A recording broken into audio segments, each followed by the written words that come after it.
Do you love Japan so much that you wish you were Japanese? Well, I'm gonna tell you the harsh reality of being Japanese. If you're new to this channel, my name is Taiki. I am native Japanese. I'm 100% Japanese, born and raised in Japan, and I share the realities of living in Japan, being in Japan on this channel. So if you're interested, please consider subscribing. First and foremost, if you are born in this country, your ethics will be probably as bad as everyone here.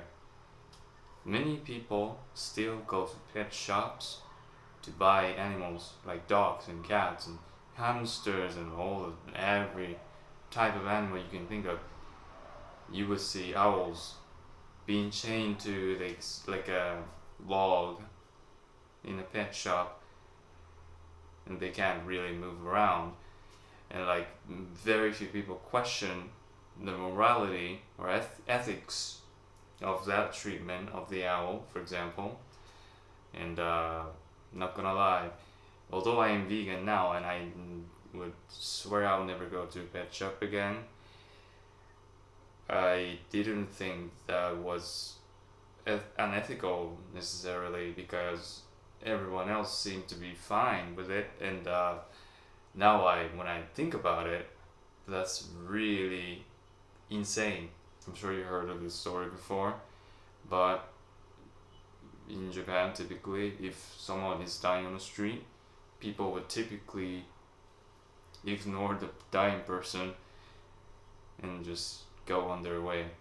That's unfortunately a typical Japanese mindset that they have. Like, if nobody else is helping the dying person, they're justified to just walk away and go on with their life without helping the person. But I can't entirely blame them for doing so, because I've heard some cases that a dying woman on the street was dying, right?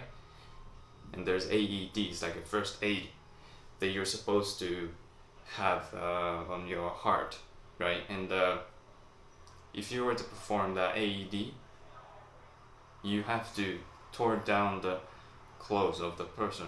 So the person who was trying to save the woman was a guy, and he was like desperate to help the woman. He just tore up the clothes of the woman and saved her life, actually. But now, later, she sued the very person who helped her, who saved her life, for sexual harassment or like sexual abuse. I'm not a woman, so I can't really speak for women or speak for the woman who was saved by the stranger. But I would say that would be insane. And if I was a woman, probably I would just be really thankful that the person saved my life. Many people say okay to zoos just because everyone else thinks it is okay, despite having witnessed animals being provided with little space to move around that's clearly different from their natural habitat. Especially zoos in Japan are really small. When I went to a zoo like 10 years ago, one in Osaka, in summer, there was a polar bear that was left outside in a blazing sun, under the blazing sun. Then I could finally see what was wrong with the zoo, you know? The polar bear was clearly dying of the heat. You know how brutal Japan's summer is? And polar bear is supposed to be in North Pole, you know? That was kind of when I was starting to realize how unethical Japan could be. Also, very few people care about fair trade, ethical fashion in this country. If you ask like random person on the street in Japan what a fair trade is, I can bet that they wouldn't really know what it is. Second reason why you would regret being Japanese is that the need to tolerate work culture. When I explained this to one of my European friends, she was really shocked. So basically, Japanese companies typically expect you to be at the office or where you're supposed to work 10 minutes prior to the starting time. So like if your work is starting at 8 a.m., you're supposed to be at work or at the office 10 minutes before, so like 7:50. But since that values the punctuality, right? Japanese culture values more than the punctuality. But at the end of shift, at the end of work,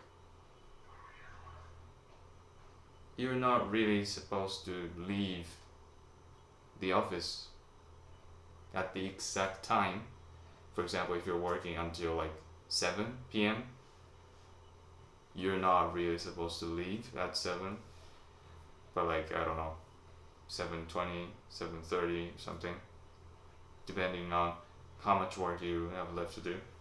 So the companies typically don't expect the punctuality of your end time, but they are so fixated on the punctuality of the beginning of your work hour.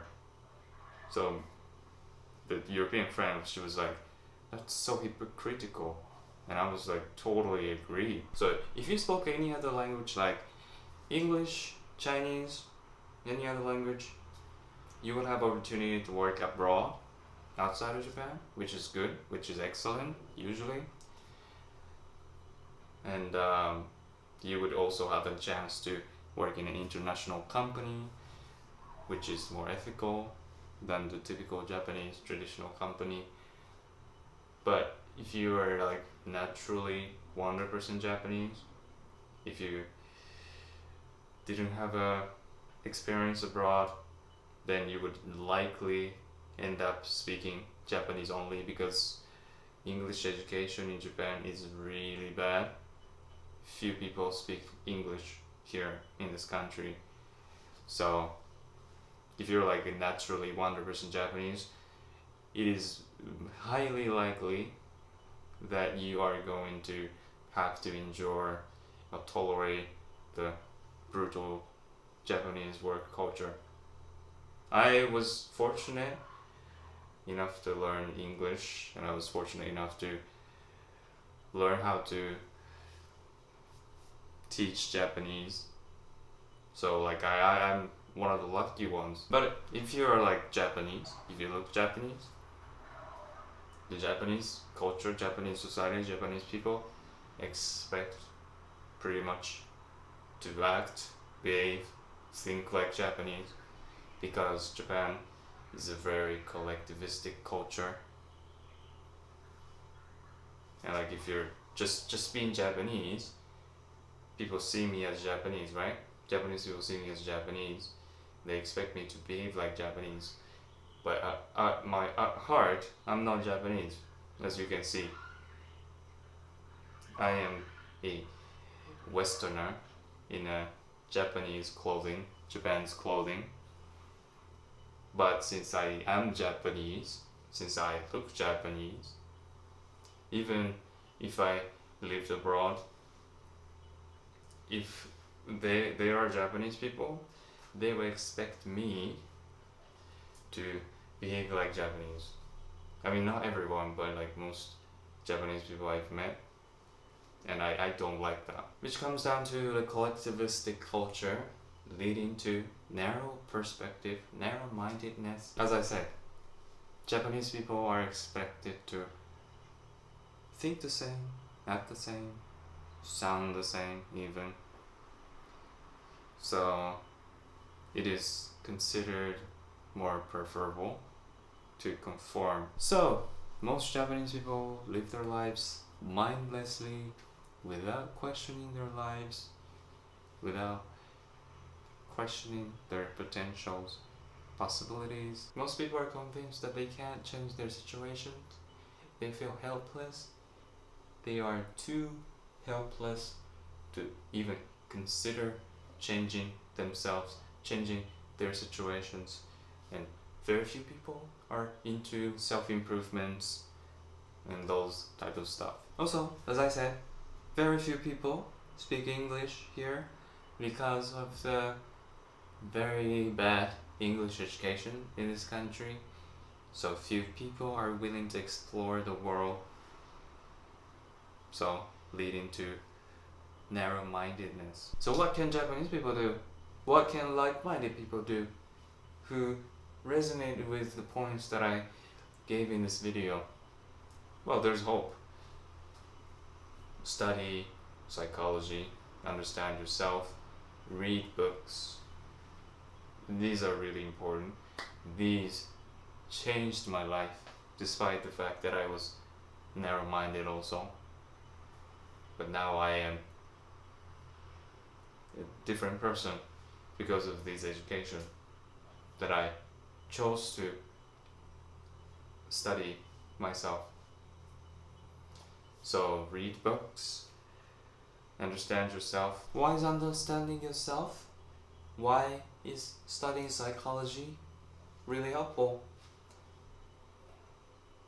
Consider yourself as a vehicle.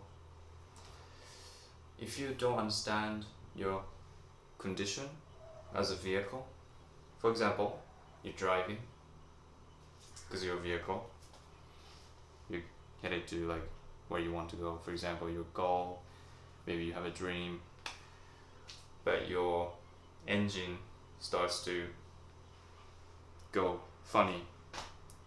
But if you don't understand the cause of why that's happening, you just keep going, and eventually you might get there eventually, but it might take a lot of time. But like, if you're not that fortunate, you might end up being stopped, not function ever again. So that's why you have to really understand the cause of problems. For example, you have anxiety issues, you have trauma, you have difficulty understanding people, so you have difficulty making friends. If those are important to overcome, you need to really study how to do it. And just like tutorials for computers, there's solutions out there. There are solutions out there. Every human problem, I believe, can be fixed. So you just need to find the tools to do it. Once you understand your condition, once you understand your problems, you would also understand how your vehicle is built. For example, your vehicle, you as a vehicle probably need some brakes frequently. Maybe you're sensitive, maybe you're sensitive to like noises or lights. At least that's who I am, so I need like constant brakes. Maybe you don't really like interact with people, and that's okay, because that's your personality, that's your trait, right? You don't have to deny it. Just because the society roots for the extroversion, or you don't have to conform to that society, your expectations, right? So you just have to understand what's best for you, understand the underlying problems that you believe they need to be fixed. Then you can become the best version of yourself. And if you don't know where to start with that journey of understanding, fixing yourself, then I will recommend this book, Strong-Hearted Vegan. This is just really short book. You can see but it has a lots of knowledge on becoming strong, mentally strong in this messed up world. So like, I will leave the link to the book in the description below. You can check it out. Thank you so much for watching till the end. If you liked it, I would appreciate it if you leave a thumbs up, and I'll see you in the next one. Until next time.